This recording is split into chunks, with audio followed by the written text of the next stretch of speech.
Olá, pessoal de casa! Então, nós finalizamos a unidade 3 do livro de vocês e agora nós vamos estudar a unidade 4, que tem dois assuntos super legais da química, que são as funções químicas e as reações químicas. Isso mesmo. Então, nós vamos iniciar o nosso estudo da unidade 4 pelo estudo das funções químicas, mais especificamente das funções químicas inorgânicas. O que acontece, gente, é que as substâncias químicas, elas são divididas em dois grandes grupos, que são as substâncias químicas inorgânicas e as substâncias químicas orgânicas. As substâncias químicas que nós estudaremos aqui são as inorgânicas, tá bom? As substâncias químicas orgânicas vocês só estudarão lá no ensino médio. Então, gente, a primeira coisa que a gente tem que entender é o que é uma função química. Bom, uma função química nada mais é do que uma classificação das substâncias de acordo com propriedades químicas semelhantes que algumas dessas substâncias guardam entre si.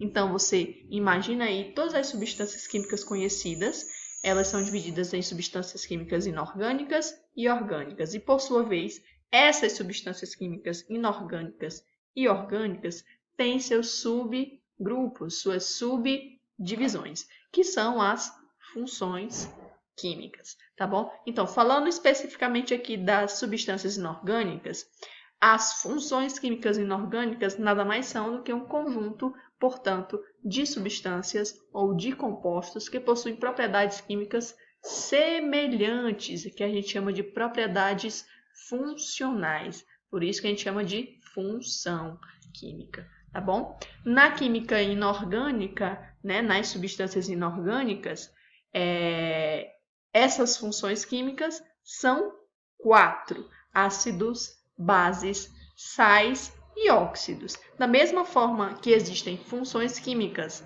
dentro das substâncias inorgânicas, também existirão lá nas substâncias orgânicas, que vocês só estudarão lá no terceiro ano do ensino médio. Então, portanto, nós estudaremos aqui as 4 funções químicas inorgânicas: ácidos, bases, sais e óxidos. Pois bem, antes de começar a falar sobre essas funções inorgânicas, nós temos que entender dois termos que serão utilizados para a gente diferenciar essas funções químicas, tá bom? Que é a dissociação iônica e a ionização, que embora sejam nomes parecidos, que pareçam ser a mesma coisa, não são, tá bom? O que é a dissociação iônica?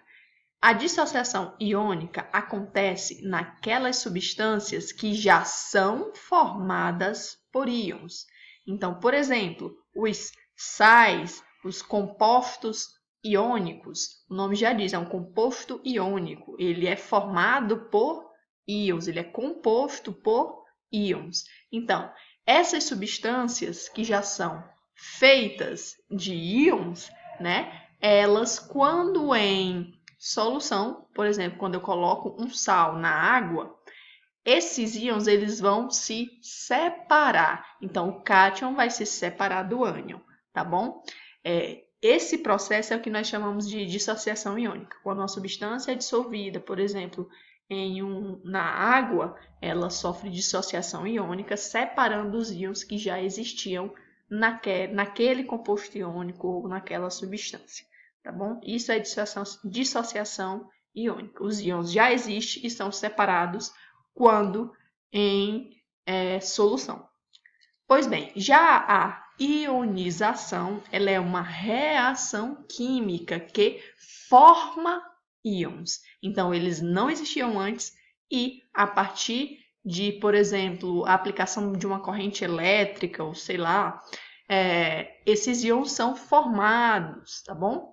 Nesse caso, quando uma substância ela é quebrada, ela sofre uma reação química para que a partir dela sejam formados íons, né? ele sofre um processo de ionização. A dissociação iônica ocorre nos compostos iônicos. Já a ionização ocorre nos compostos moleculares, que têm ligações covalentes, tá bom? Aí eu trouxe aqui um exemplo. O cloreto de sódio, que é o NaCl, o sal de cozinha, ele é um composto iônico que em água sofre dissociação iônica, liberando os seus íons, o cátion Na+, e o ânion Cl-.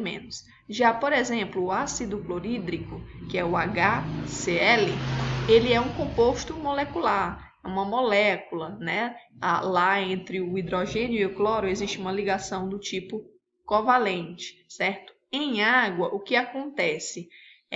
Ocorre uma reação, né, do ácido clorídrico com a água e essa ligação covalente entre o hidrogênio e o cloro é quebrada, formando aí o H+, que é o chamado hidrônio, e o Cl-, que é o cloreto, né? Então, forma o H+, que é um cátion, e o Cl-, que é um ânion. Então, eu formei íons a partir de uma substância molecular, certo? Isso é uma ionização. Então, basicamente é assim, ó, como está aqui colocado. Compostos iônicos em água sofrem dissociação iônica. Já compostos moleculares em água sofrem ionização, tá bom? Então, agora que nós entendemos bem a diferença entre dissociação iônica e ionização, nós vamos conhecer a primeira função química inorgânica, que são os ácidos. O nome ácido, né, já dá aquele terrorzinho, né, aquele medinho. Ah, ácido é um negócio, uma substância bastante perigosa. Pois bem, nem todos os ácidos são perigosos, tá bom? Por exemplo, existem ácidos que nós utilizamos no nosso dia a dia e não nos damos conta.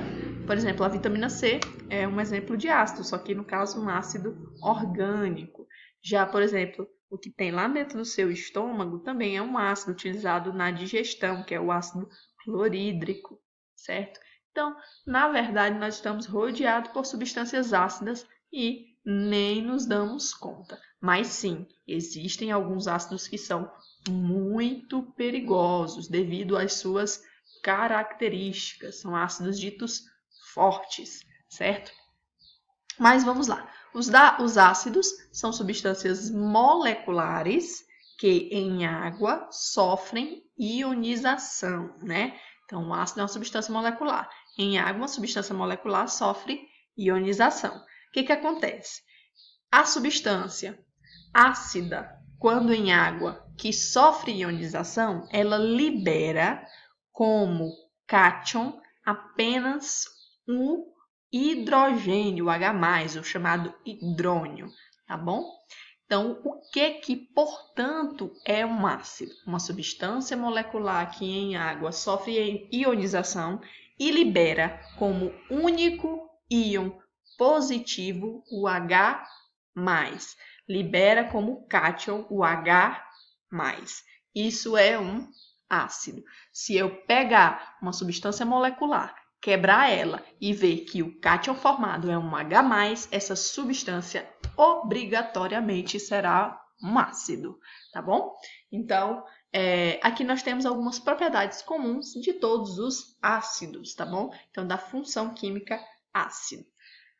Possuem sabor azedo, muitos deles são tóxicos e corrosivos, por isso que são ditos perigosos, tá bom? Quando dissolvidos em água, conduzem corrente elétrica, porque sofrem ionização, portanto, formam íons, que vão ser cargas elétricas e, portanto, se tornarão bons condutores de corrente elétrica, certo? Na presença de indicadores, que são algumas substâncias especiais, tá bom? Na presença de indicadores, esses ácidos, eles mudam a cor desse indicador, tá bom? E reagem, olha isso aqui, reagem com as bases formando sal e água. É a chamada reação de neutralização, tá bom? Então, esses, portanto, são os ácidos. Eu trouxe aqui alguns exemplos de ácidos presentes no nosso cotidiano. O primeiro deles aqui é o ácido sulfúrico. Pois bem, esse ácido sulfúrico ele é muito utilizado na indústria. Por exemplo, é usado nas baterias de automóveis, também utilizado como fertilizante e em limpeza de alguns metais, como o ácido, tá bom? Outro ácido comum no nosso cotidiano é o ácido clorídrico. Como eu disse para vocês, ele é um componente do nosso suco gástrico, né, que faz a digestão dos nossos alimentos. Quando ele é puro, ele é extremamente perigoso, muito corrosivo, certo? Ele é utilizado também em limpeza de pisos e paredes de pedra ou azulejo, né? O famoso ácido muriático. Temos também o ácido fluorídrico, utilizado para a produção de alumínio, o ácido nítrico, que é utilizado em fertilizantes, o ácido carbônico, presente nas águas com gás e nos refrigerantes, e o ácido acético, que é um dos compostos do vinagre. Bom, na nossa próxima videoaula nós vamos conhecer a função química base. Até a próxima videoaula.